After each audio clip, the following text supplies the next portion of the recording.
Olá, pessoal. Mais um domingo que a gente está junto aqui no nosso curso do Livro dos Médiuns, indo para a nossa aula 19 sobre psicografia. Marco, Atma Namastê. Atma Namastê, deixa eu colocar a minha apresentação aqui.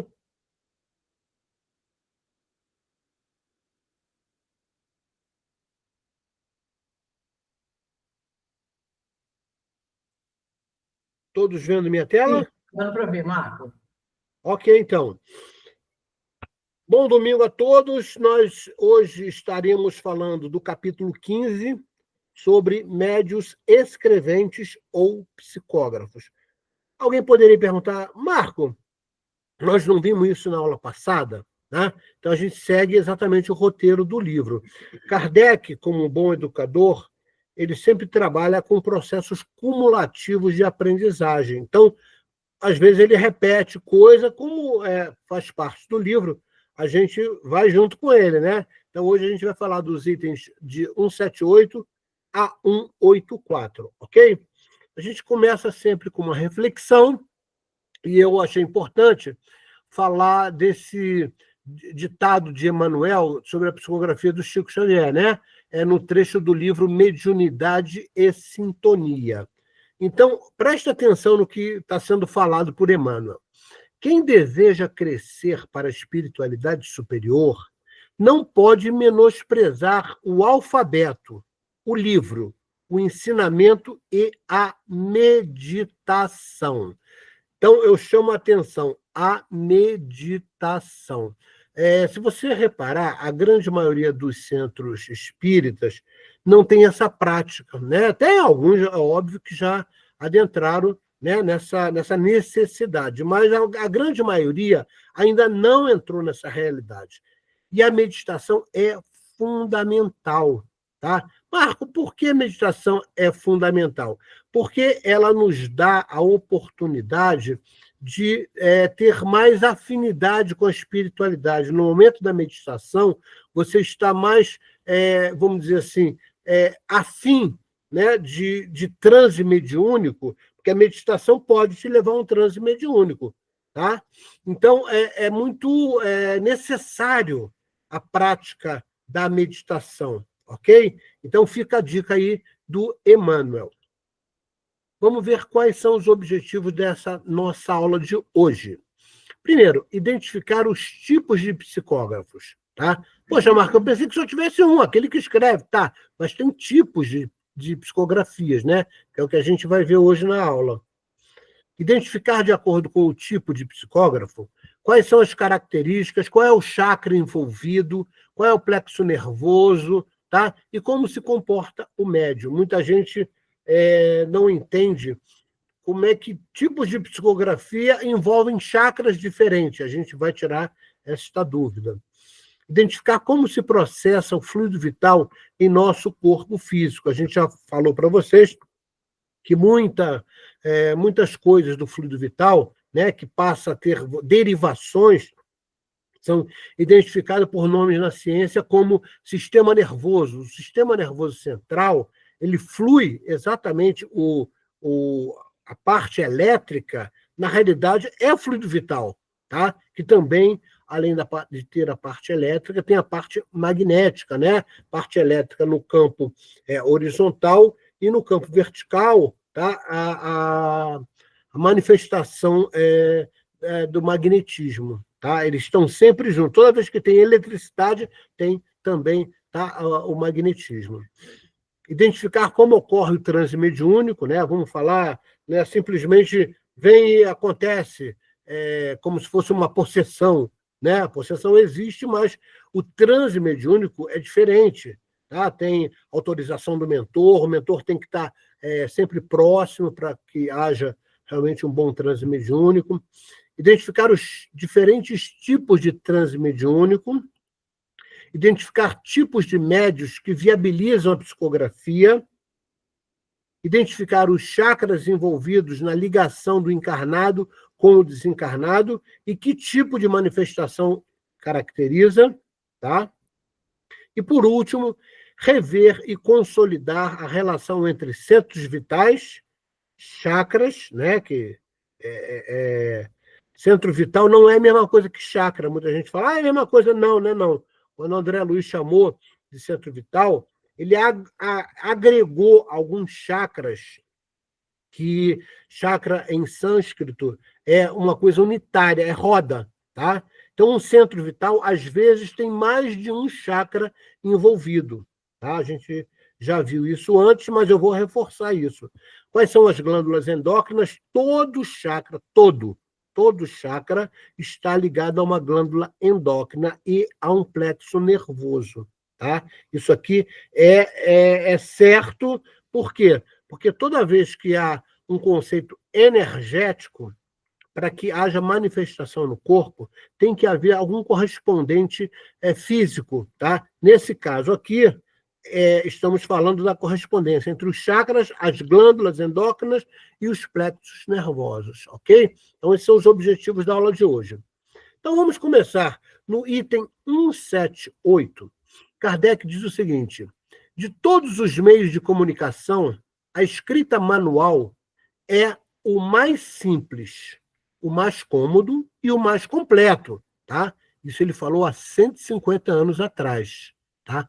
Marco, por que você fez essa nota aqui? Porque você vai ver na próxima aula, a gente vai falar um pouco da transcomunicação pessoal, instrumental, perdão, e você vai ver que existe, hoje nós sabemos que o meio eletrônico é mais fácil do que utilizar o médium, tá? Mas isso é assunto para a próxima aula, mas é por isso que eu botei isso há 150 anos atrás. A faculdade de escrever para um médium é a mais suscetível de se desenvolver pelo exercício, né? Poxa, Chico Xavier nunca treinou, Marco. Chico Xavier não dá para comparar com a gente, tá? Chico Xavier já é um espírito, né? Para você ter uma ideia, ele foi João o Evangelista, tá? Na época de Jesus. É o mesmo espírito.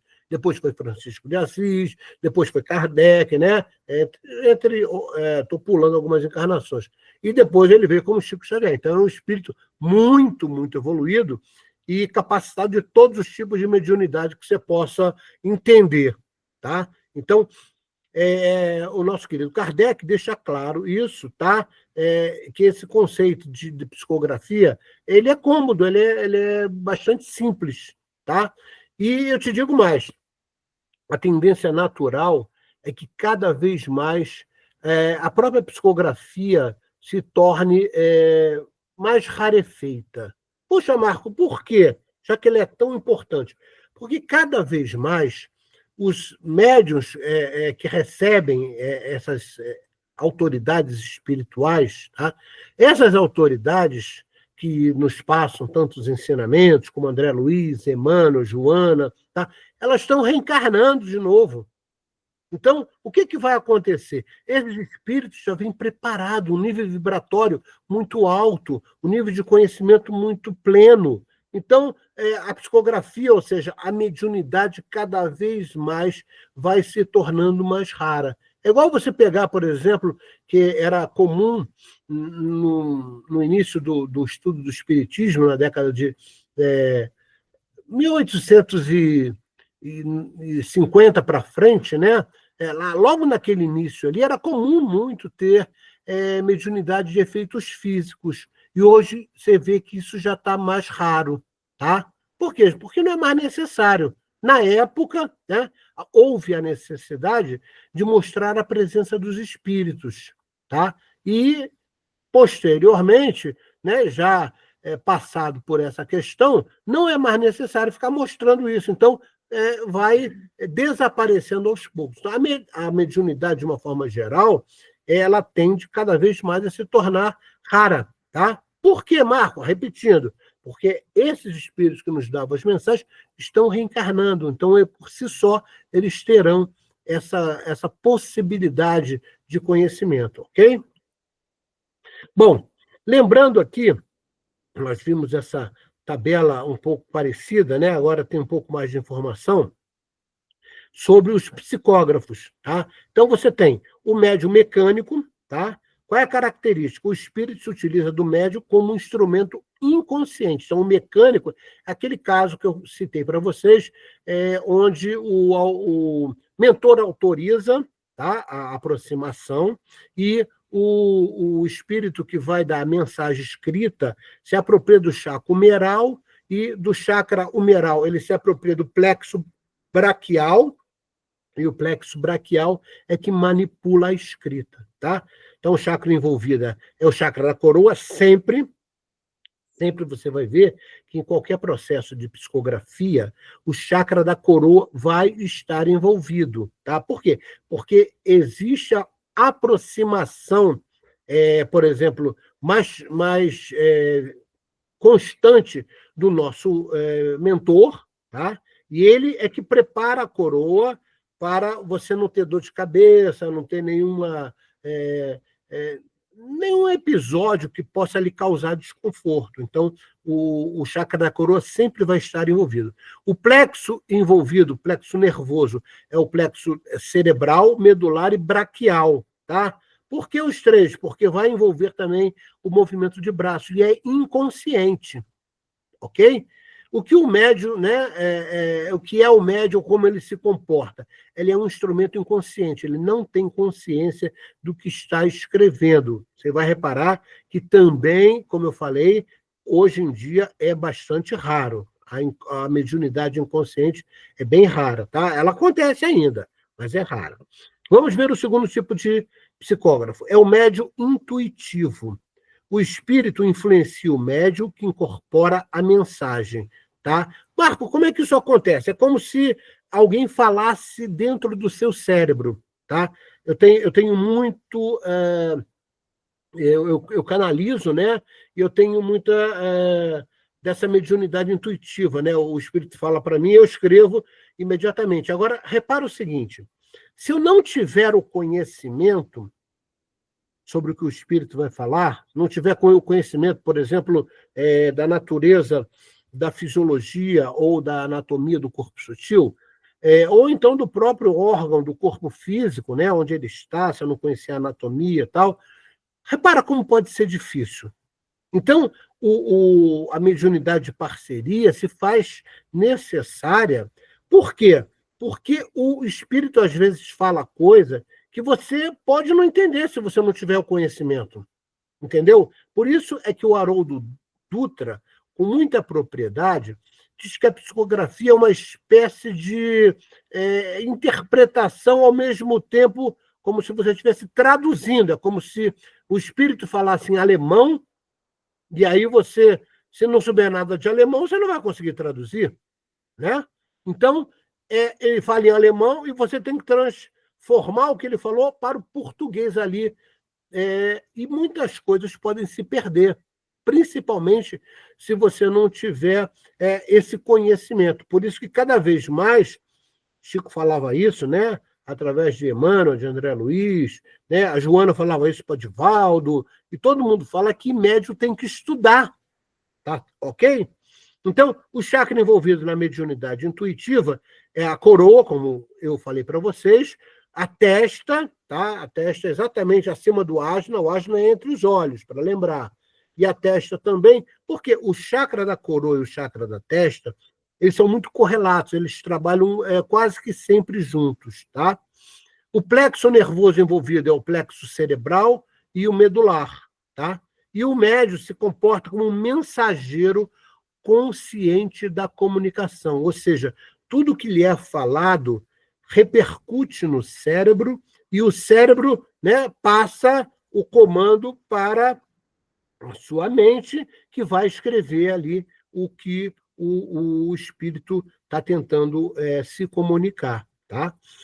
Vamos ver o terceiro tipo de psicógrafo. É o médium semimecânico. É um mix entre o mecânico e o intuitivo. Então, às vezes, ele utiliza o plexo braquial para comandar ali a mão do médium, mas também tem um pouco também de intuição, tá? Então, esse é o semimecânico, tá? São os 4 chakras anteriores que a gente viu aqui que estão envolvidos. E os 3 plexos nervosos anteriores também, aqui que a gente falou, tá?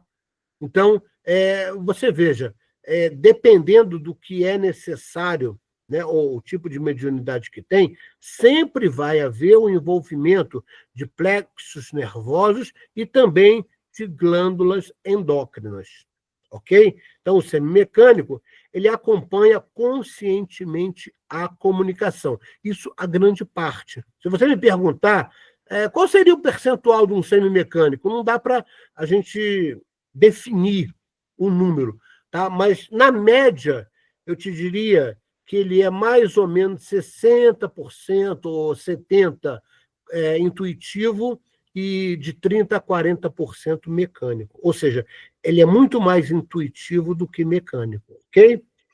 Médiuns inspirados. O espírito inspira o médium em relâmpagos de lucidez intelectual. Marco, só acontece em vigília, ou seja, acordado? Não. Pode acontecer no seu desdobramento, o espírito conversa com você e você tem memórias sobre aquilo e o espírito fica vigilante na hora que você vai escrever, né? E ele te dá algumas inspirações. Lembrando, inspiração não é sinônimo de intuição. Inspiração, normalmente, é um espírito que nos inspira. Intuição somos nós mesmos. Marco, como é que eu posso diferenciar? É difícil diferenciar, mas normalmente a intuição é você recorrendo ao que a gente poderia chamar de eu superior. Essa memória desse eu superior está ligada às coisas espirituais, ao próprio conhecimento que você traz na sua própria bagagem enquanto espírito, mas também pode ter sido originado por um diálogo que ocorreu há algum tempo atrás com o espírito, e aquilo ficou na sua memória. Tá? Então, os médiuns inspirados são aqueles que são inspirados pelo espírito, tá? Em momentos, vamos dizer assim, intermitentes, momentos intelectuais. Eu também, quando faço, por exemplo, um material didático para vocês, eu sempre tenho esse tipo de mediunidade, tá? Ao mesmo tempo, eu tenho o conhecimento, eu tenho a lucidez, e vem o espírito e fala assim, isso aqui não está legal, tem que acrescentar mais coisas, tá? Então, eu sou um tipo de médium inspirado, ok? Então, os chakras envolvidos. Chakra da coroa, como sempre, o testa, porque trabalha junto, o chakra da testa. Marco, só para lembrar, chakra da testa é exatamente aqui no meio da testa mesmo, tá? E o ajna é mais embaixo, é entre os olhos, tá? Os plexos nervosos cerebral e medular, e o médium se porta como? Como um intérprete espontâneo da comunicação, tá? Quanto maior for o nível de conhecimento do médium, melhor, ok? E temos o último tipo de médium psicográfico, né? Que seria o médium de pressentimento. O espírito dá um sinal para o médium sobre coisas futuras. Então, repara, como ele vai ser um Nostradamus da vida? Não, não é isso, tá? O espírito, ele, vamos dizer assim, ele antecede uma coisa que está próxima.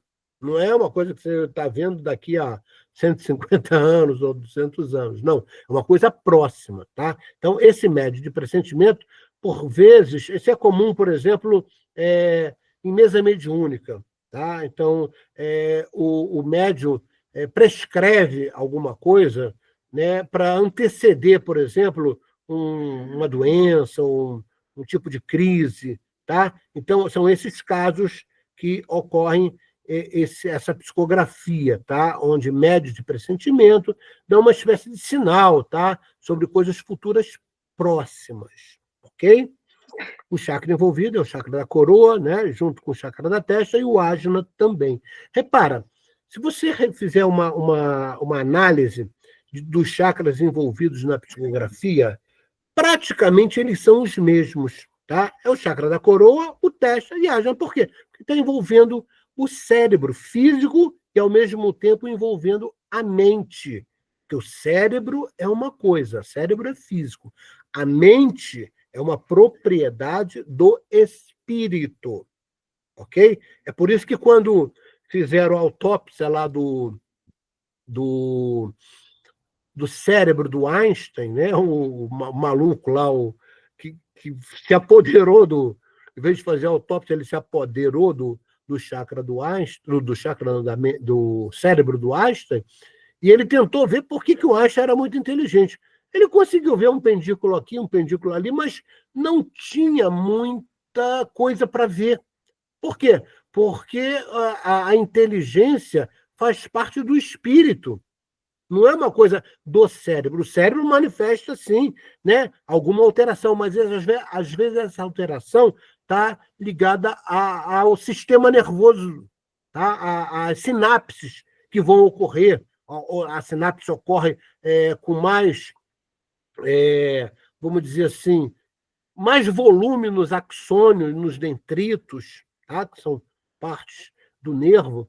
Então, assim, fica difícil você conseguir perceber, mas existe sim uma pequena alteração, mas naquela época, que na década de 50, né, quando o legista, se apropriou do cérebro do Einstein, ele não conseguiu perceber direito. Posteriormente, é que viram pequenas alterações, um pendículo aqui, um pouco de uma área do cérebro um pouco maior, tá? Porque sempre vai haver um correspondente. Mas quando está ligado ao cérebro, esse correspondente às vezes é mínimo, tá? Como eu falei, ele pode ser num conceito de atividade, numa sinapse, tá? Envolvendo mais axônio, mais dendritos e por aí vai, ok?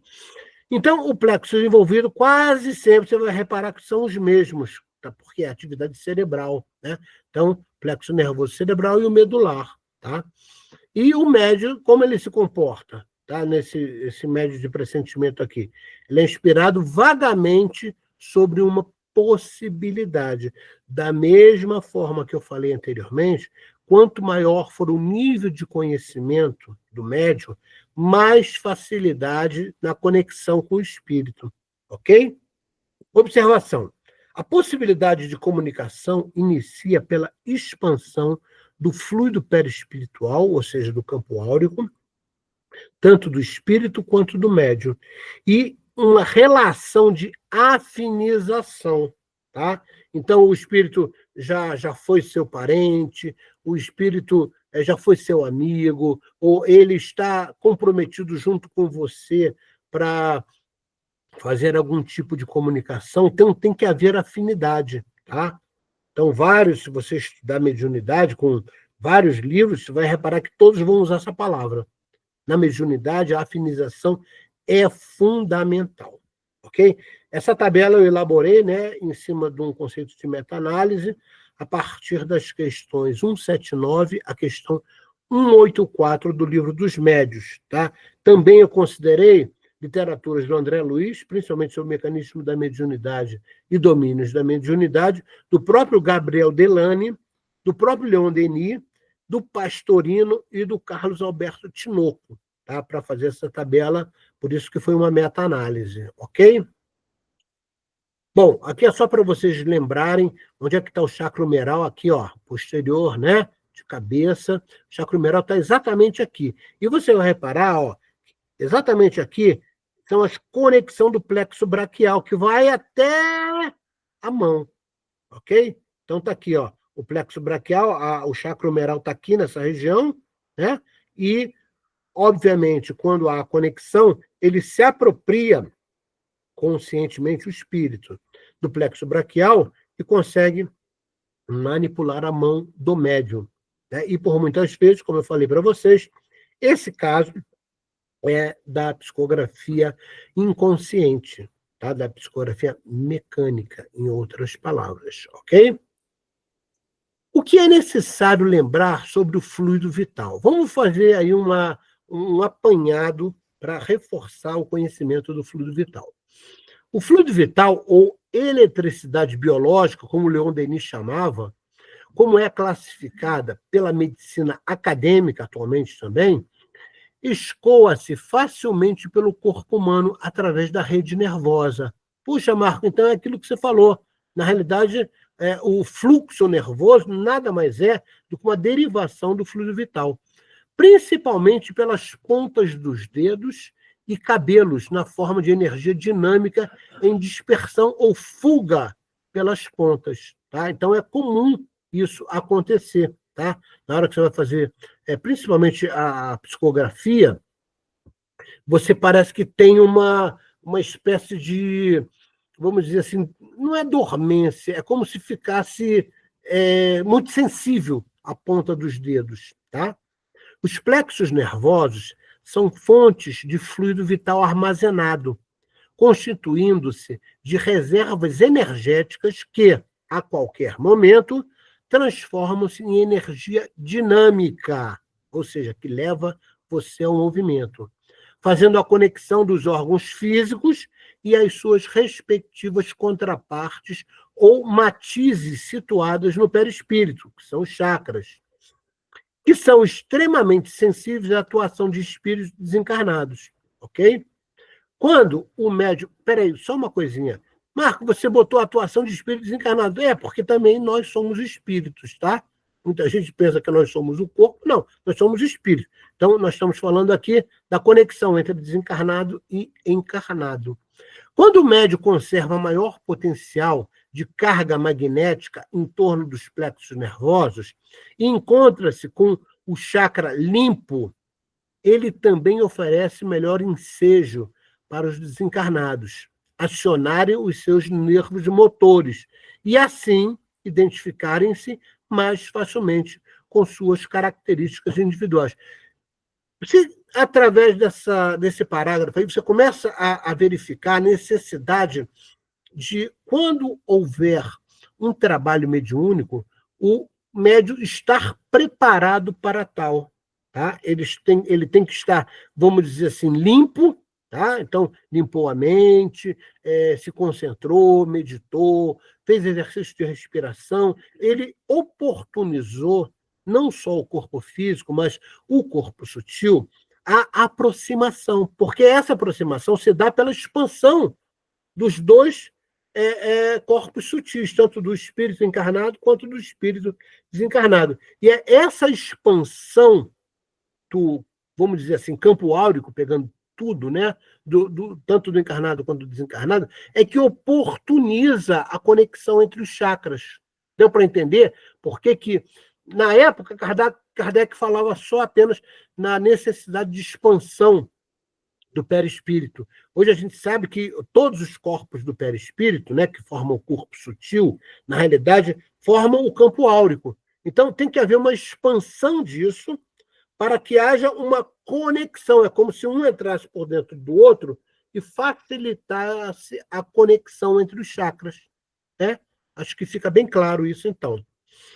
Vamos ver, então. O médium mecânico é mais apropriado para a identificação do desencarnado, pois a seiva magnética que acumula nos plexos nervosos transforma-se em alavanca eficiente para o desencarnado comandar os nervos motores dos braços e, desta maneira, expor fielmente suas ideias e escrever de forma idêntica à que usava em sua vida física. Ou seja, quando nós estamos verificando, por exemplo, uma mediunidade mecânica de um psicógrafo, tá? O que acontece? Eles chamam de seiva, é um acúmulo magnético nos plexos nervosos. Tá? Isso acontece quando, Marco? Quando você está, vamos dizer assim, isento de densidades, quando sua mente está limpa, quando você limpou seu chakra, você está preparado, você não comeu, não se alimentou de alimentos pesados, comeu uma feijoada, comeu carne. É por isso que se pede a isenção. Por quê? Porque muita parte do sangue que estaria indo, por exemplo, para fazer a digestão de um bife suculento que você comeu, tá? É necessária no cérebro. É por isso que pede para não comer carne, não comer uma feijoada, não comer nada pesado, porque você vai dividir o fluxo sanguíneo. E o fluxo sanguíneo carrega o quê? O oxigênio. Junto com o fluxo sanguíneo, ao ritmo da respiração, vai o quê? O prana, que é o fluido vital. Começou a entender por que o médium é responsável pelo preparo que faz para facilitar a mediunidade? No caso aqui, nós estamos falando da mediunidade mecânica, da psicografia mecânica. Vamos ver como acontece a semimecânica. Tá? O médium semimecânico vê-se obrigado a preencher intuitivamente todos os truncamentos ou vazios de comunicação do desencarnado. Poxa, então, o semimecânico, ele não basta simplesmente fazer o preparo para a mediunidade. Ele tem que ter conhecimento, por quê? Porque tem determinados lapsos, ou seja, vazios, tá? Coisas que truncam, né? Como se fosse uma internet que deu ali uma interrupção. Então, o médico tem que ter o conhecimento para preencher aquilo ali. E se ele não tiver o conhecimento, ele vai preencher de forma equivocada. Entendeu? Então, por isso é que os espíritos, eles normalmente, se você me perguntar, eles preferem, tá, vamos dizer assim, o conceito mecânico na psicografia ou o intuitivo. Porque o intuitivo, a gente sabe que ele tem conhecimento, tá? E o mecânico, a gente sabe, de repente, que ele não tem o conhecimento, tá? E o semimecânico não é um mix dos dois. Ele tem que ter, né, disponibilidade, o preparo, mas também tem que ter o conhecimento. E ele não tendo conhecimento, por exemplo, ele pode distorcer o que o espírito está querendo falar. Entendeu? Por que é necessário os dois? Então, pelo qual ele tem, né, a consciência perfeita de quase tudo que escreve, embora o faça de modo semimecânico. Quando lhe desaparecem os impulsos da mão, na escrita mecânica, ele prossegue o comunicado passando a ouvir intuitivamente seus comunicantes, que ora escrevem diretamente, ora o fazem pelo ajuste perispiritual. Então, o médium semimecânico, como eu disse logo no início da nossa aula, ele cada vez é mais raro também, até porque os espíritos eles preferem ou o mecânico ou o intuitivo. O semimecânico, ele precisa ter o conhecimento para evitar exatamente o vácuo que pode ocorrer e ele acabar escrevendo uma coisa que o espírito não queria passar, por exemplo. Ok? Como ocorre o transe mediúnico, ou seja, na psicografia mecânica? O mentor espiritual responsável pela preparação do fenômeno da psicografia aproxima-se do médium e lhe aplica forças magnéticas sobre o seu chakra coronário. Ah, Marco, então o mentor está sempre ali junto? Sim, claro. Então, ele aplica o que? Fluxo, ele dá uma inoculação de fluidos eletromagnéticos, principalmente fazendo com que haja o quê? Um preparo no chakra coronário dele para ele receber e ligar-se ao conceito da glândula pituitária, que é o nível de consciência, né, para acionar o ajna. Então, isso sensibiliza o médium, né, e ativa a sua glândula, não só a glândula pineal, tá, produzindo melatonina, porque a glândula pineal é uma glândula endócrina, né, e toda glândula endócrina produz um tipo de hormônio. No caso da glândula pineal, é a melatonina, que é a mesma que serve para você, por exemplo, dormir à noite. Tá certo? Porém, né, apesar de eu não ter escrito aqui, vale lembrar que a glândula pineal ela vai se conectar indiretamente, tá, com a pituitária, que é a glândula ligada ao chakra ajna. Ok? A melatonina interage com os neurônios. Olha como é que a melatonina age.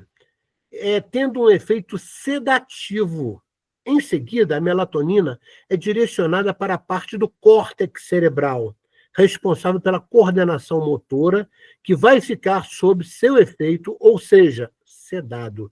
Estamos falando da psicografia mecânica. Então, é necessário, vamos dizer assim, uma sedação do médium para que o espírito possa se apropriar do plexo braquial. Imagina, você está com tônus 100%. Como é que o espírito vai se aproximar? Ele não deixa eu invadir aqui, não é assim. Tá? Então, o mentor prepara e seda. A melatonina tem esse efeito de sedar. Da mesma forma que seda você quando você vai dormir, né? Ah, então fica fácil de entender, ok? Então, essa sedação é que vai diminuir a sua coordenação motora para que o espírito possa se apropriar do seu plexo braquial e comandar a sua mão.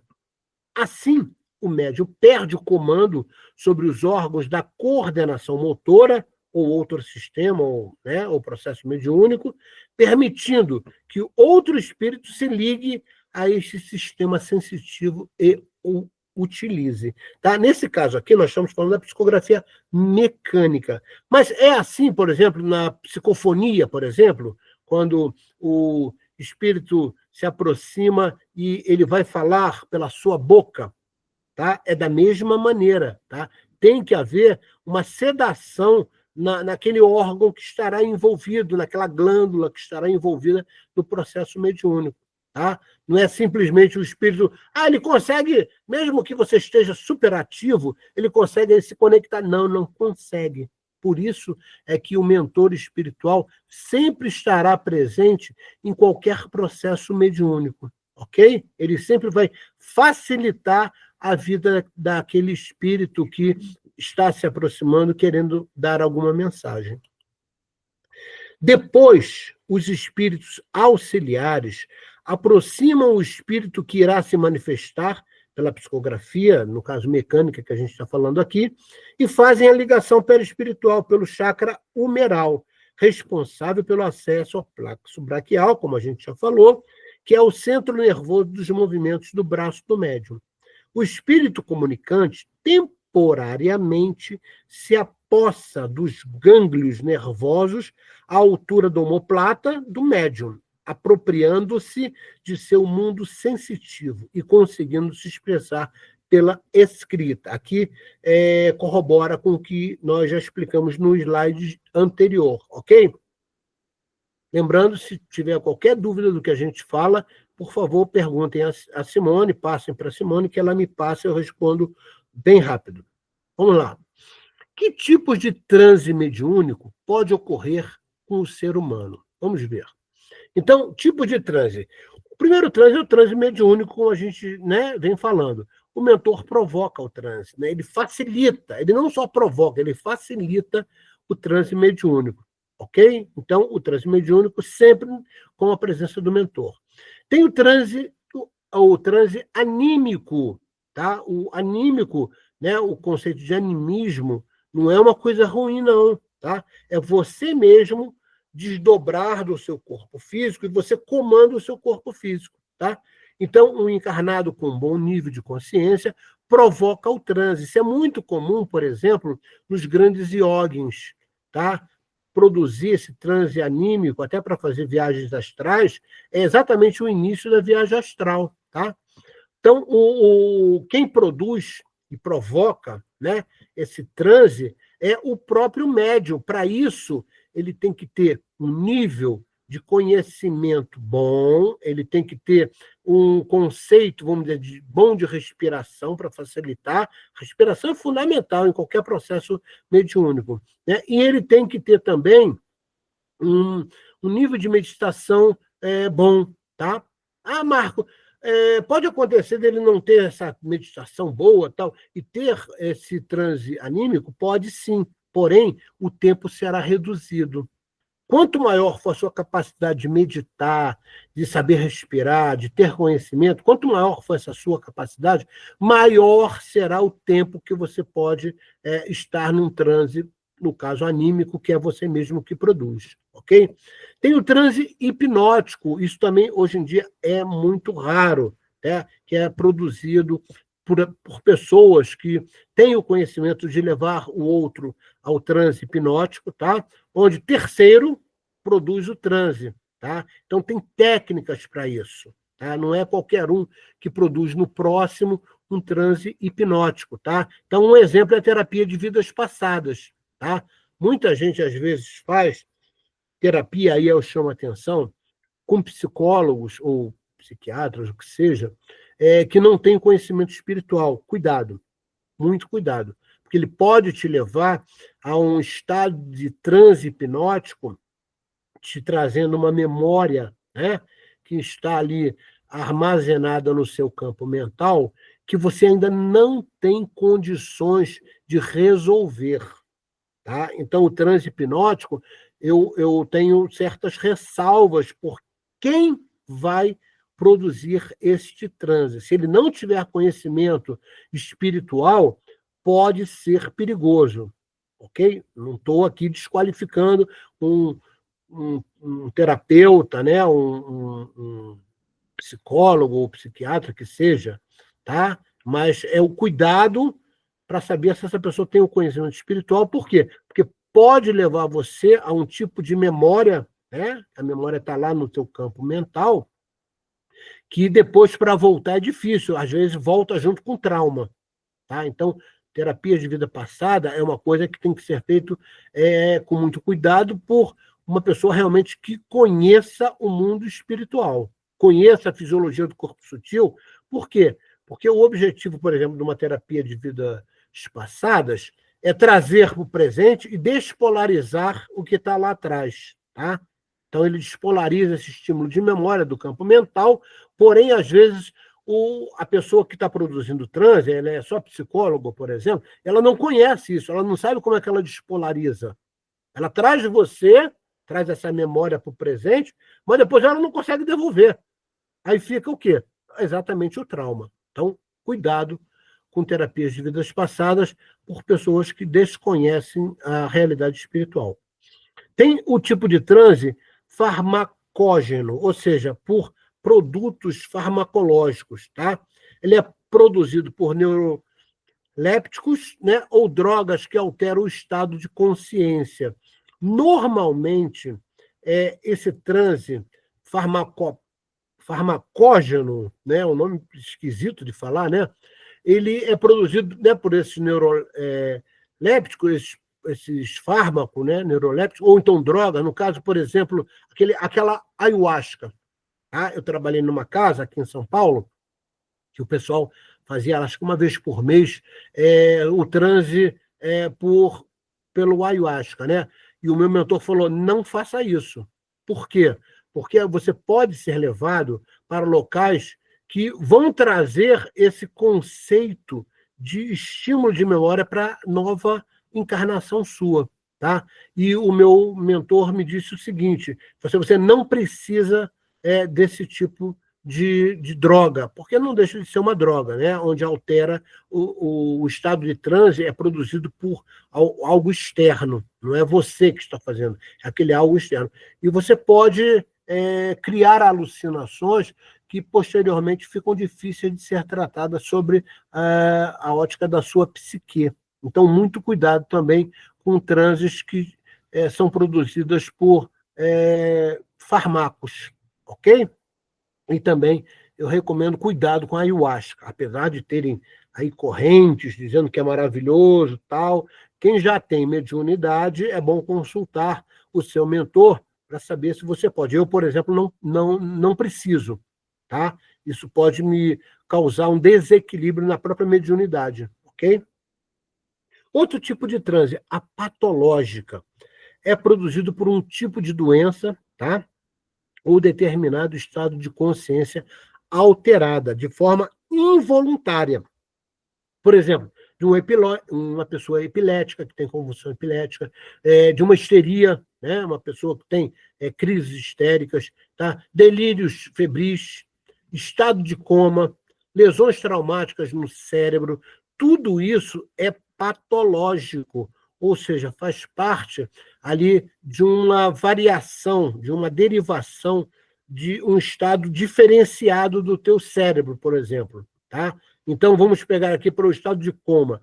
No estado de coma, o corpo está ali inerte, mas o espírito está consciente, ele está vendo tudo que está acontecendo, tá? Então, tem que tomar cuidado, às vezes, com o que você vai fazer ou medicar o corpo físico, porque, de repente, você não sabe qual foi o motivo que te levou a um estado de coma, um delírio febris, né?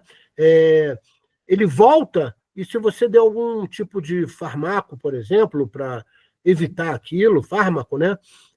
Isso te torna perigoso. Então, repara, estados de transe não são brincadeira. Ele pode ser o primeiro mais simples aqui, o mediúnico, mas pode ter outras produções que são perigosas, tá? Por isso é que a gente tem que ter um nível de conhecimento bom para evitar esse tipo de desavença, tá? Com o tipo de estado de transe. O último estado de transe é o noctípico. São típicos noturnos. Ocorrem no desdobramento produzido pelo sono. Ou seja, você desdobra, tá? E você tem um transe mediúnico. Poxa, Marco, então, peraí, deixa eu entender. Você sabe, já deve ter lido em algum livro espírita, que quando você desdobra com o corpo espiritual, ok? Porém, quando você lê livros sobre locais, né, tipo Nosso Lar, tá? Você sabe que você pode desdobrar em espírito, deixando o corpo espiritual e saindo apenas no corpo mental. Isso também ocorre, tá? Então, pode acontecer, né, de um médium, vamos dizer assim, bem preparado, um bom médium, ele ter essa transe noctípica, tá? E essa transe produzir nele o desdobramento do desdobramento. Como assim, Marco? Ele desdobrou do corpo físico para o corpo espiritual, e no corpo espiritual ele adormece e sai no corpo mental. É aí que ocorrem as grandes viagens astrais, indo para outros mundos até, tá? Viajando com muita facilidade e para outras épocas. Tá? Isso é raro, porém pode acontecer. E nós estamos estudando porque Kardec coloca isso como informação para o médium ser bem preparado e entender todos os tipos de transe. Ok? Alguns conhecimentos aqui, tá? Eu adaptei do Colchese, tá? E do Edivaldo Romano, né? Do Romano, aqui da Maria Aparecida, Romano, né? O nome dela. O que é mediunidade da editora Vivência, na coleção Sem Mistério, de 2004. Tá? É óbvio que Kardec cita todos eles, mas a explicação a gente vai buscar também um complemento nesses outros livros, ok? Esse livro é muito bom, do que é mediunidade. Vamos continuar, então. Eu adoro o Altivo, tá? Eu tive a oportunidade de conhecer. Ele é um médio, foi um médio do Leon Denis, era o dirigente da casa do Leon Denis, lá no Rio de Janeiro, né? E ele deu uma explicação muito bacana durante uma aula que eu trouxe aqui para vocês. Então, ele era instrutor de Livro dos Médios, o Altivo, tá? Um espírito fantástico, uma pessoa maravilhosa, e ele explicou nessa aula o seguinte: transe é um estado do corpo provocado pelo espírito. Então, repara, ele está falando basicamente do transe mediúnico e anímico, né? Ele não está se referindo aos outros demais trânsitos, que é o hipnótico, o fármaco, o patológico, né? Ou o noctípico. Ele está falando basicamente do transe mediúnico. Então, é provocado pelo espírito. O espírito faz a mesma coisa que eu faço no transe anímico. Ou seja, a gente viu aqui, né? No transe anímico sou eu mesmo, né? Que desdobro e produzo o transe. Eu tenho o comando do meu próprio corpo, mas eu tenho acesso ao mundo espiritual com muito mais facilidade, comandando o corpo. Esse é o transe anímico, tá? Então, o nosso querido Altivo fala, tá? Que é bem próximo, só que um sou eu que faço, o outro é o espírito, tá? Ele provoca o desligamento do perispírito da matéria. Marco, só para lembrar, todo desligamento do perispírito da matéria sempre vai estar, né, conectado o quê? Os chakras, né? Todos os chakras do corpo e principalmente o que a gente chama de cordão de prata. Porque se ele se romper, você não volta mais. Ou seja, você perde o teu corpo físico, tá? Então, quando ele fala ocorre o desligamento do perispírito da matéria, tá? Ele não se refere ao conceito dos liames, né, ou dos fluidos que ligam os chakras e o cordão de prata. Ele está falando do quê? Do conceito do corpo espiritual sair numa forma idêntica ao teu corpo físico. Tá? Esse desligamento que ele fala. Quando eu vou me concentrar, começo a pensar em Deus, em Jesus, vou me sentindo sair do corpo, eu provocando a transe em mim mesmo. Tá? Então, é o próprio Divaldo falando, tá? É o próprio Altivo falando. Estou passando a viver a vida espiritual. Né? No momento que você consegue já ter mais consciência para fazer o seu próprio desdobramento, você entra em prece, pede que o seu mentor facilite, que ele esteja presente, né? E se você não tiver controle, que ele te leve para algum local de tratamento, estudo ou cura, tá? Então, é bom você sempre deixar isso claro quando você for entrar em desdobramento, inclusive dormindo, tá? Toda vez antes de dormir, tanto eu quanto a minha esposa, a gente pede sempre que o nosso mentor nos conduza a locais de tratamento, estudo ou trabalho. Tá? Então, você começa a ver que é necessário o nível de consciência e a prece, o pedido mesmo. Meu mentor, me ajuda, se eu estiver no desdobramento, por favor, me conduza ao local de trabalho, estudo, tratamento.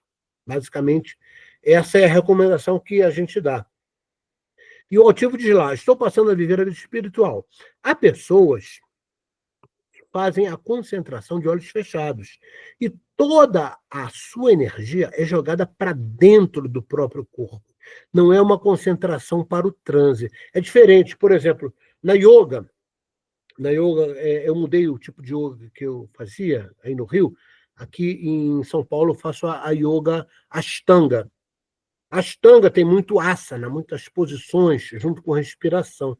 E tem uma hora que, para que você consiga fazer bem o estado de respiração junto com a posição, que são posições que acabam incomodando o corpo, caso ele não esteja preparado, você olha para a ponta do nariz.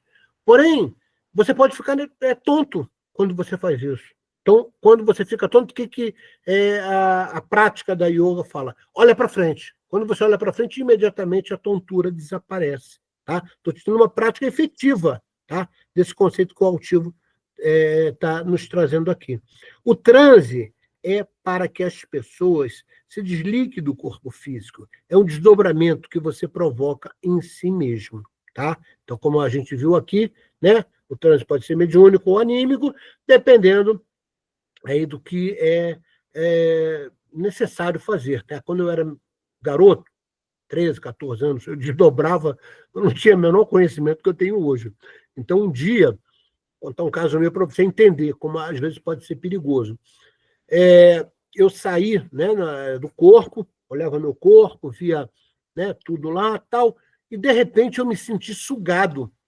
E eu fui parar como se fosse numa cadeia. Eu não entendi nada. Eu falei, mas espera aí, eu estava consciente. Tá? Aí o meu mentor falou assim, você ainda não tem conhecimento para fazer determinadas coisas, então fica mais quietinho, tá?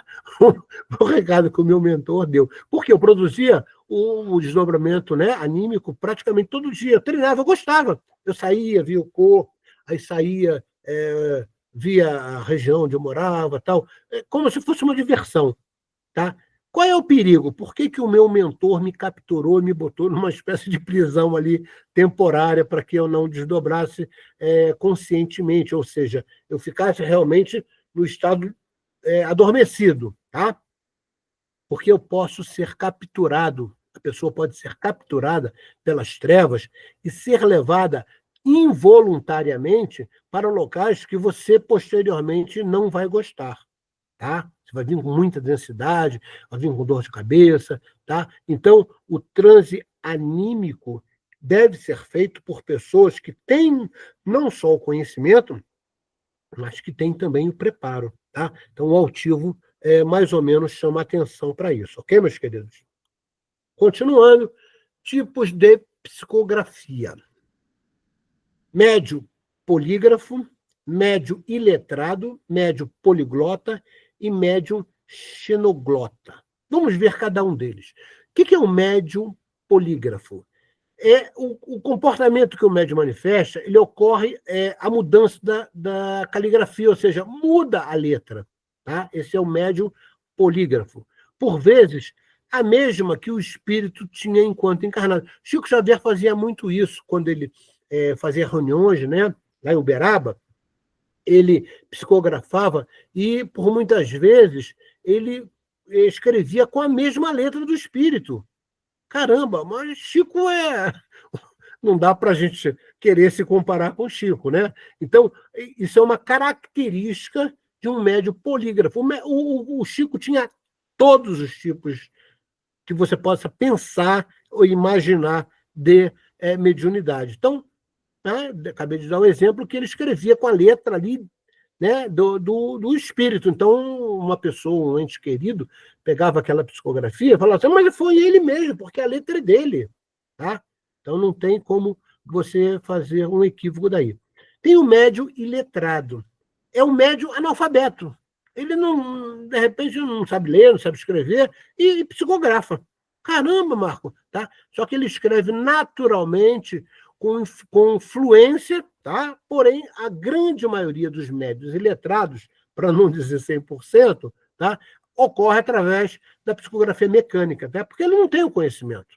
Então, o espírito realmente tem que se apropriar do plexo braquial e da mão dele para escrever, porque ele não sabe nem escrever, às vezes. Já aconteceu no passado, tá? Médiuns iletrados davam tipos de psicografia, aí depois todo mundo ficava admirando, mas esse cara é analfabeto, ele não sabe escrever, ele não sabe ler. Como é que ele conseguiu fazer isso? Então, era necessário, na época, para provar a presença dos espíritos, como eu já falei. Tem o médico também poliglota, é o médico que escreve em outras línguas. Chico faz isso também com muita propriedade. Tá? Vários casos. Tem um caso onde o filho queria dar uma comunicação e, para ficar mais fidedigno, ele escreveu em alemão. Então, quando a mãe olhou, falou, caramba, o Chico não sabe alemão. O Chico não sabia alemão. Tá? Porém, ele tinha essa característica, né, muito presente de todos os tipos de mediunidade, então ele conseguia tranquilamente fazer esse tipo de mediunidade poliglota. Tá? Então, a escrita ali é manifestada na língua diferente que você está ou conhece. Tá? Então, o Chico não tinha conhecimento de alemão e escrevia em alemão. Esse é o médium poliglota. E o médium xenoglota é o médium que escreve em língua estranha. Tá? Espera aí, Marco. Médium poliglota. O médium escreve em outra língua. Tá? Diferente do seu conhecimento.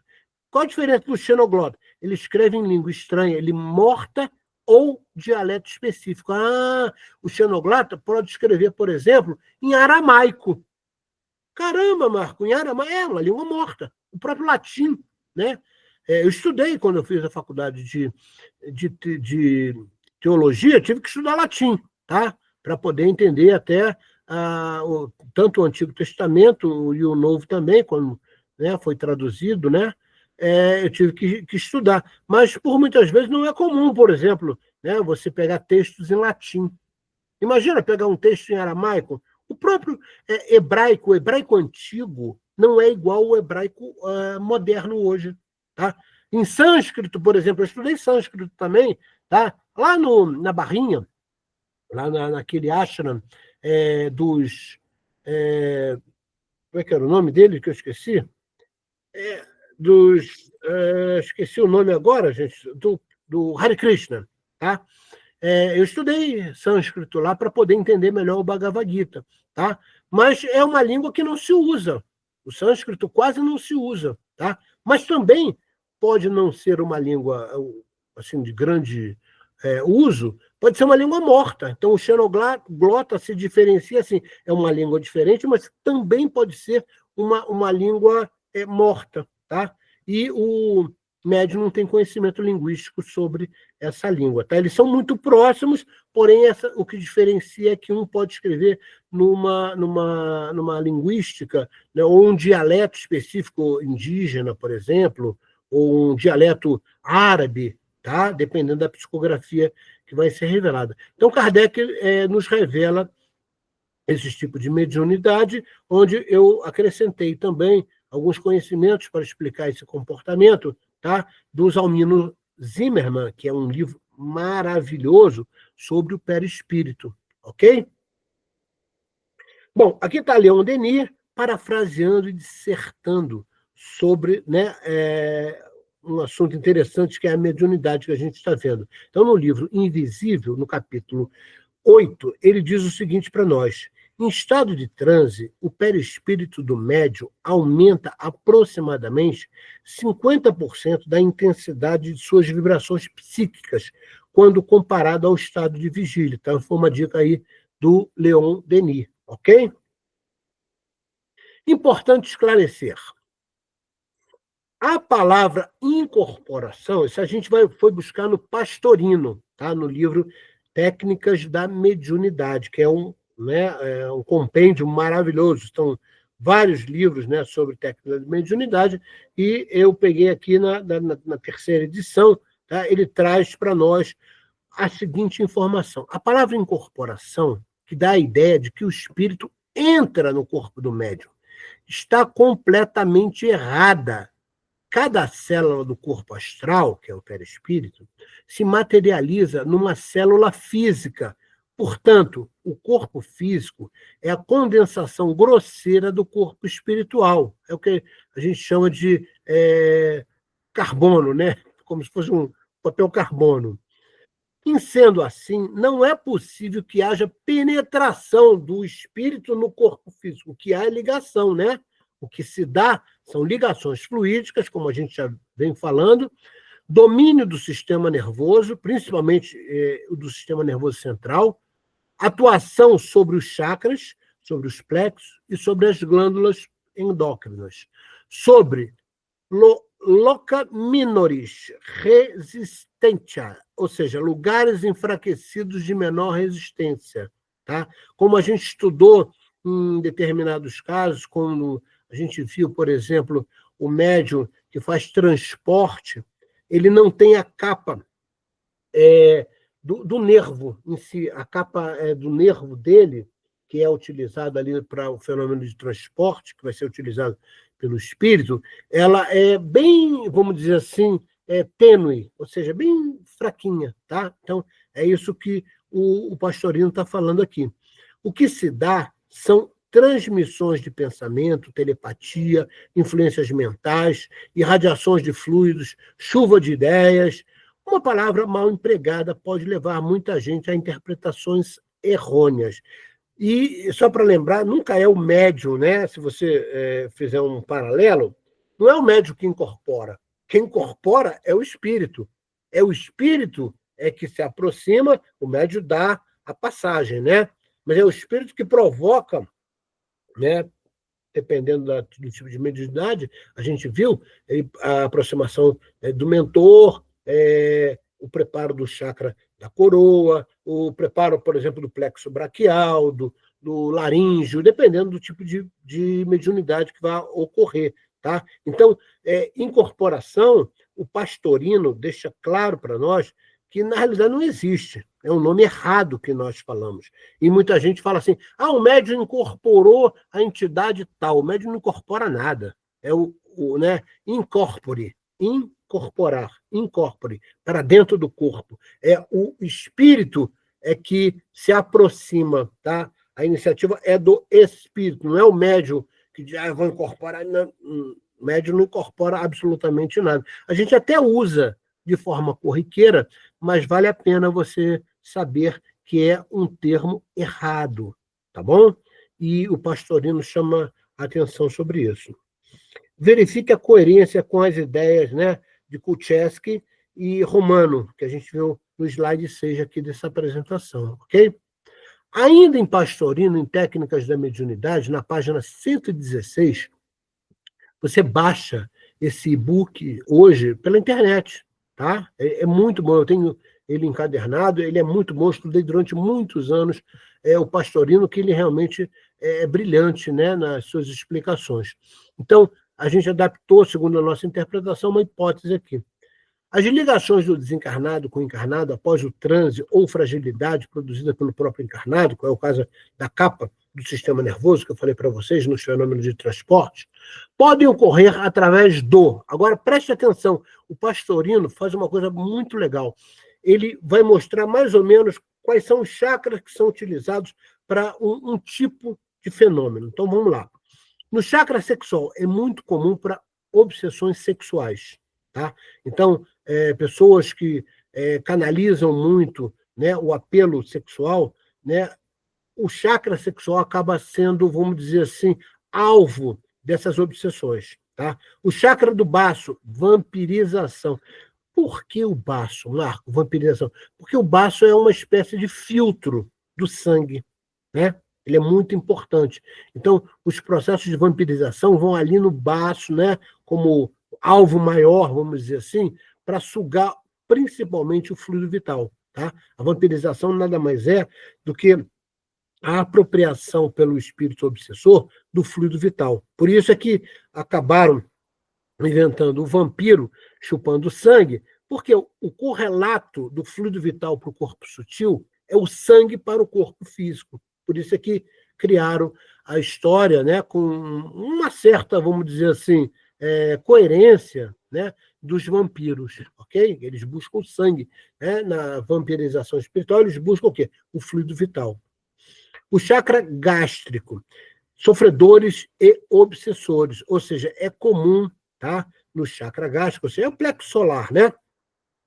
Espíritos obsessores. Quando você tem ligações, por exemplo, você vai num local e tem uma pessoa que você não gosta muito e, por vezes, ela está acompanhada de obsessores, tá? É sempre bom, quando você sair dali, você cortar ela, exatamente no plexo solar. É por isso que as pessoas, né, na cura prânica, por exemplo, né, quando você faz o curso de cura prânica, você aprende a cortar os elos, tá? Principalmente do plexo solar, que é o conceito do gástrico, tá? E do ajna, tá? São dois chakras que são muito interligados com processos obsessivos, dependendo de onde você esteve ou com quem você esteve. Então, é aquele velho ditado: diga-me com quem andas, que eu te direi quem és. Não só encarnado, mas também desencarnado, tá?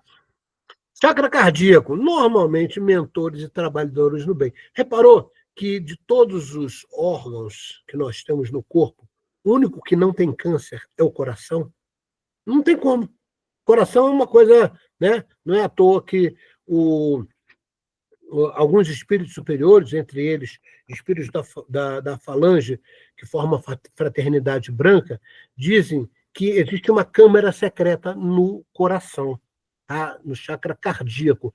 E não existe mediunidade sem haver conexão do chakra da coroa e o chakra cardíaco. O chakra cardíaco sempre estará envolvido em qualquer processo mediúnico, tá? Então, o chakra cardíaco não é acessível para obsessores, só os mentores e trabalhadores no bem. Por quê? Porque exala amor aqui. E amor não é sentimento. Amor é uma energia que oportuniza a interação das cinco forças do universo: eletromagnética, nuclear, fraca, nuclear forte, gravitacional e a força de sincronicidade, tá? Então, o chakra cardíaco, ele é isento desses processos de ataque, tá? Porém, ele pode se desequilibrar, né? Produzido por outros órgãos, ele pode entrar em arritmia, tá? Mas o obsessor nunca chega perto do chakra cardíaco, ele só é utilizado por mentores e trabalhadores no bem.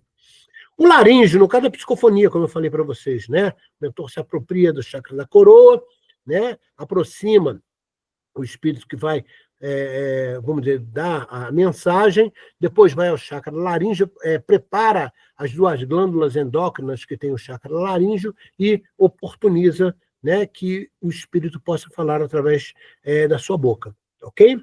O chakra da testa e o chakra ajna são utilizados principalmente para intuição, inspiração e pressentimentos. Ou seja, tanto o chakra da testa, que está ligado ao coronário, né, quanto o chakra ajna, que é esse aqui entre os olhos, eles são chakras de consciência.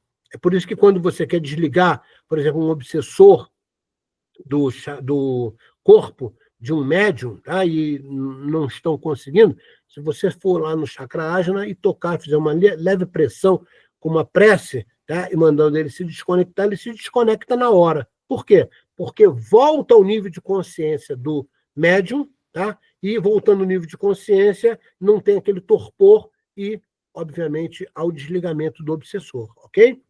E o chakra humeral, como a gente já falou, no caso da psicografia mecânica e da semimecânica, ok? Então, o Pastorino chama atenção para essa fragilidade que ocorrendo qualquer tipo de fragilidade em qualquer chakra, ele fica com uma certa densidade. Aquilo tem que ser retirado, o que eu chamo, né, de uma energia mal qualificada, mórbida ou estagnada. Então, aquilo tem que ser retirado. Tá? Essa densidade pode ser adquirida, por exemplo, no seu desdobramento natural da noite. Por isso que, pela manhã, é sempre necessário você tomar um banho e, debaixo do chuveiro, por exemplo, fazer uma prece, pedindo a retirada de qualquer energia mal qualificada, mórbida ou estagnada que você possa ter contraído, e às vezes não tem nem alteração assim aparente, tá? Mas pode haver qualquer tipo de densidade em um desses teus chakras, tá? E você imagina, né, como se fosse uma limpeza mesmo, né? A água, os elementais conduzem isso pelo chakra da coroa até sair tudo pelos seus pés, ok? Então, o Pastorino chama a nossa atenção para isso. Lembrando que, em todas as possibilidades de comunicação mediúnica, o assédio sofrido, o processo inicia pelo chakra da coroa e a transe, né, que é provocada, ou desequilíbrio, que pode ser autoproduzido, né, por uma emoção descontrolada, ou assediada. Tá? Então, você tem que tomar muito cuidado, porque o desequilíbrio emocional pode te levar, sim, tá, a um desequilíbrio do chakra. Puxa, Marco, peraí, tá tudo ligado, gente. Então, se eu me desequilibrei emocionalmente, em pouco tempo, o que vai acontecer? Um desequilíbrio energético. Desequilibrando o meu campo áurico, daqui a pouco vai aonde? Para os chakras. Começou a entender? A ligação do corpo físico com o corpo sutil, tá? É muito grande, é 100% de conexão. Então, se você desequilibra uma emoção, que está ligado, vamos dizer, às tuas emoções, ao teu, vamos dizer assim, cérebro físico, você desequilibra em pouco tempo, né, o teu espírito. Quando a gente fala de desequilíbrio do espírito, teve um processo aí, né? Ele atingiu o campo áurico, chegou nos chakras, desequilibrou os chakras. É por isso que, por exemplo, quando a gente está, por exemplo, no tratamento da cura prânica, você nunca vai botar energia limpa num local que você desconhece. Você sempre vai limpar primeiro a energia, como ocorre no passe. Você não pode simplesmente energizar uma pessoa ali, um assistente que foi assistir uma palestra. Primeiro você tem que limpar, tirar a sujeira toda. Você não conhece a pessoa, para depois energizar ela e terminando estabilizando essa energia para que ela fique no campo áurico pelo maior tempo possível. Às vezes a pessoa, né, foi limpa, foi energizada, foi estabilizada ali dentro do centro. Aí saiu do centro, teve um desequilíbrio emocional. Pum! Ferrou todo o trabalho que foi feito na casa espírita. Entendeu? Então, o motivo de você ter inteligência emocional, né, a inteligência emocional pode ser um gatilho para um bando de obsessões e problemas que você possa ter nos chakras. Então, fica a dica aí para vocês. Tá? A visão anterior e a visão posterior, localizando os principais chakras. Então, vamos ver aqui o corpo sutil. No corpo humano, utilizados na intermediação do trabalho de tratamento espiritual, que são processos de cura, né? E aí a fonte é o livro do mestre Showa Sui, tá? É o livro básico dele, que é a Ciência da Cura Prânica, é o primeiro livro, tá? Onde a gente vai verificar. Eu trouxe a página inteira para vocês aqui, né? Chakra da coroa, chakra da testa. Aqui você pode ver como eles estão muito acoplados, o chakra da coroa com o chakra da testa. Depois o ágina mais embaixo, né? O chakra laríngeo, cardíaco, tá? O plexo, o chakra do baço, tá? O umbilical e o chakra sexual, né? E aqui, né, no posterior, porque os chakras eles perpetram de um lado ao outro do corpo físico, tá? Então, por muitas vezes, quando você faz, às vezes, o curso de passe, dependendo do instrutor, ele não explica isso. E isso é importante você saber, né? Que o chakra, se você fizer um correlato ao corpo físico, ele perpassa a sua parte anterior e vai lá na parte posterior. Na parte posterior, você vai reparar, ó, chakra dorsal do coração, do plexo solar, do baço. Aqui tem um chakra chamado Meng Men, tá? Que é um chakra que não é bom ser mexido por quem não conhece. Porque se você mexer nele, ele faz a tua pressão aumentar. Então, tem que tomar cuidado para quem lida ou vai trabalhar nesse chakra. E o chakra da base, que é aqui, ó, na região do assoalho pélvico, né, no cóccix da pessoa, ele é na parte posterior, voltado para baixo, ok? Então está aqui a dica para vocês, e por muitas vezes a maioria dos centros espíritas, quando dá o curso de passe, estuda pelo livro clássico, né, de 1928, tá, do Leadbeater. Tá? O Leadbeater era uma pessoa fantástica, super inteligente, e Helena Blavatsky leva ele para os ashram na Índia, né, e também lá no Tibete, e ele tem acesso ao chakra. Então, a primeira vez que se ouviu falar em chakra no Ocidente foi através do Leadbeater. Eu sou fã do Leadbeater, ele tem coisas maravilhosas. Porém, ele não soube explicar corretamente não só a função dos chakras, mas a própria localização. Muita gente, por exemplo, confunde, chama de chakra. É o chakra da base. Tá? E junto do chakra da base está o chakra sexual. Tá? Então, é melhor você olhar por essa tabela que nós fizemos para você entender essa confusão, né, que muitos centros espíritas acabam tendo. Tá? Então, aqui, como André Luiz, pela primeira vez, chamou os chakras, né? Chakra é roda, é unitário. Centro vital nem sempre é unitário. O centro vital pode envolver mais de um chakra. Tá? A primeira vez que foi falado isso foi em 1958. E os chakras são muito antigos, né? Muito antes de Jesus Cristo estar entre nós, né? A cultura hindu já narrava, tá? Os grandes yogis, os chakras. Então, repara o seguinte, ó, chakra coronário, como o André Luiz falou, né? Centro vital, corresponde ao chakra da corona, 972 vórtices. Vórtices são as nádeas, né? São aqueles tubinhos pequenininhos por onde passa a energia. Tá? A glândula envolvida, endócrina, é a pineal, né? Também chamada de epífise, e o plexo nervoso é o cerebral. O chakra frontal, no meio da testa, né? Também é chamado de chakra da testa, tá? Frontal envolve 2 chakras. Olha aqui, ó, o que eu falei. Chakra frontal, que André Luiz citou, ele envolve o chakra da testa e o chakra ágina. E eles são diferenciados, porque um tem 144 nádeas, o outro tem 96. Um está ligado à glândula pineal, ou epífise, e o outro está ligado à pituitária, ou hipófise. Começou a entender a diferença? Isso, para quem trabalha em cura, é fundamental, porque eles têm funções e atribuições diferentes um do outro. Tá? Então, o laríngeo, que envolve o chakra da garganta, são 16 nádeas, tá?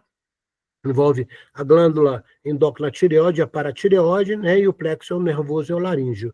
O cardíaco, que envolve, né, o chakra do coração, lembrando que tem frente e verso. Ele vai até lá atrás, tá? São 12 nádeas e envolve exatamente a glândula timo, com o plexo nervoso cardíaco, ok? Só para te lembrar, essas 12 nádeas, ou pétalas, como se chama lá na Índia, elas são idênticas às 972 do chakra da coroa interna. São 960 externas e 12 internas. Então, quando você conecta o chakra da coroa, as 972 nádeas, você automaticamente, é como se fosse um espelho, você conecta as 12 nádeas do chakra cardíaco. Entendeu? A correlação, né, que existe. Por isso que a gente fala, em trabalho mediúnico, não tem como você conseguir acionar o chakra da coroa sem acionar o chakra do coração. Eles estão intimamente interligados, principalmente pela similaridade de espelhamento das nádeas da parte interna do chakra do coração ser idênticas à parte interna do chakra da coroa, ok? Aí vem o gástrico. Olha aqui quantos chakras o gástrico envolve. O próprio chakra gástrico, né, que é o plexo solar, frente e verso. O chakra do umbigo, que a maioria das pessoas que fazem curso de passe não estuda, e o Meng Men, aquele que eu falei que, né, tem que tomar cuidado, porque senão, se você não souber trabalhar ele, sobe a pressão. E olha, eles têm nadis diferentes. O mesmo centro vital, agregando mais de um chakra, ok? Tem o pâncreas, né, como glândula endócrina, e o plexo nervoso epigástrico. O esplênico, que é o baço, tá? Como nós conhecemos, é o chakra do baço, frontal e dorsal. Ele tem 6 nadis, ou envolve a glândula endócrina suprarrenal, e o plexo nervoso é o sacro. E, por último, o genésico, aqui que está a grande confusão que os espíritas fazem. O genésico, como André Luiz chamou, em 1958, ele envolve 2 chakras, o sexual e o chakra da base. E eles têm nadis diferentes. Um tem 6, o outro tem 4. A glândula envolvida são as gônadas, né? Se for no homem, os testículos, na mulher, o ovário. E o plexo nervoso é o coxígeno. Então, repara, Marco, por que é importante você saber sobre isso? Porque quando você vai trabalhar em cura, por muitas vezes, o problema está no chakra sexual, não está no chakra da base. Eles são correlatos, são muito próximos. Quase sempre, quando atinge um, atinge o outro. Por isso é que o André Luiz juntou os 2. Mas para quem vai trabalhar especificamente com tratamentos, tá? Como é o caso, por exemplo, da cura prânica, tá? Nós temos que saber isso. Ok? Então, aqui está a visão védica, né? Dos chakras. E aqui está a visão do André Luiz, para vocês terem um correlato e não se deixarem iludir pelo que o nosso querido Leadbeater escreveu, que ele não entendeu, principalmente isso aqui. Até porque isso aqui vai envolver a chamada subida da Kundalini, que a gente pode ver em outro momento, ok? Então, estamos terminando aqui, falando sobre a influência direta do som, chamado Bija. Tá? A Bija é um mantra, né? A yoga tem muito a nos ensinar, enquanto aprendizado para o entendimento do corpo sutil, tá? Tanto a anatomia quanto a fisiologia. Tá? Então, aqui eu fiz um correlato só para vocês entenderem, tá? Que cada som desse produzido no mantra, Lam, Vam, Ram, Yam, Om, e o silêncio, envolve um tipo de chakra. É por isso que é comum você verificar que, por exemplo, os yogins, né, e quando a gente faz meditação também, quando a gente está numa prática efetiva do yoga, o yoga que eu pratico atualmente é o Ashtanga, né, e a professora deu exatamente alguns mantras que sempre vão começar com Om, Om, aí vem o mantra, tá? E eu posso também fazer a limpeza, por exemplo, desse chakra simplesmente pelo som, pelo pronunciar. E eles são, né, segundo a associação que a gente faz com Pitágoras, tá? Eles estão correlacionados a uma nota musical também. Olha aí, está tudo, né? Se complementa. Nós é que fazemos esse separatismo aí, né? Esse sectarismo aí no conhecimento. Mas na realidade está tudo ligado, ok? A música é um dos alimentos do espírito, pois é insubstituível veículo para o contato da alma com a essência da abstração, vibrante, a pulsação da vida, o ritmo da divindade do cosmos. Por que eu coloco isso aqui? Cuidado com o tipo de música que você ouve. Se você disser para mim, Marco, me dá o teu exemplo, por exemplo. Uma das músicas que eu mais ouço aqui na minha casa é o Ana Berroa. Ana Berroa. Eu escuto muito Gayatri Mantra, que era o mantra preferido do Paul McCartney, do John Lennon também. Tá? Então, você tem que tomar muito cuidado, porque tem determinadas músicas e determinados ritmos que podem desagregar ou desarmonizar os seus chakras. Por exemplo, vou te dar, não tenho nada contra o funk, tá? Mas o funk é uma música que pode sim levar uma pessoa a desagregar os seus chakras, trazer uma certa confusão. É só você ver aí na mídia o que acontece nos bailes funks, né? Então, é uma música perigosa. Tem gente que diz que o funk, né, é uma música que veio das trevas, originária das trevas. Não sei se é verdade. porém, que ele pode sim desagregar chakras, isso é real. Então, cuidado com o que você ouve, até na televisão também, tá bom? Então, tenha cuidado com o seu próprio corpo físico e sutil. Bom, só para lembrar, a gente viu isso na aula passada, eu vou colocar aqui geral, nós já estamos estourando o tempo. Aqui está exatamente o sistema nervoso central. Lembra que o André Luiz falou para a gente que não existe mediunidade sem envolver o sistema nervoso central, porque ele envolve o quê? O encéfalo e a medula espinhal. É assim que o sistema nervoso ele é conhecido, é dividido.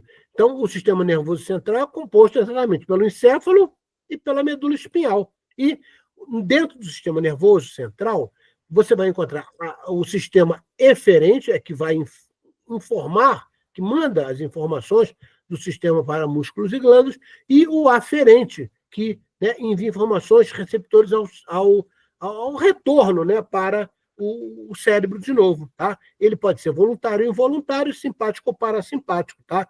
Então, sempre é interessante você ter um nível, mesmo que seja mínimo, de conhecimento sobre o sistema nervoso, tanto o simpático quanto o parasimpático, o eferente, o aferente. Por quê? Porque sempre na fisiologia do corpo sutil, na anatomia do corpo sutil, vai envolver o sistema nervoso central. Não existe transe mediúnico sem envolver o sistema nervoso central, como bem disse André Luiz no Mecanismo da Mediunidade, ok? Então, é interessante, aí eu coloco só para chamar a atenção, que é bom, de vez em quando, você dar uma olhadinha para não ter dúvida, ok? Olha aqui, ó. Eu deixei por último. A decisão de como vai acontecer é sempre da alma. Porém, a alma interfere diretamente no corpo físico. E interfere diretamente como? Através do sistema nervoso central, que vai exatamente acionar a glândula endócrina, que aciona o plexo nervoso, pelas vias aferentes e eferentes, que comanda o fluxo nervoso para determinadas áreas, ou deixa mais atenuado para que haja um tipo de mediunidade, por aí vai. Então, sempre vai haver o envolvimento do sistema nervoso central, e aí fica a dica aí para vocês estudarem. Eu só tenho a agradecer, muito obrigado, passamos um pouquinho da hora, mas eu acredito que foi oportuno para lembrar a vocês a necessidade de informação, de conhecimento, de formar conhecimento para que você se torne um melhor médium. Ok, meus irmãos?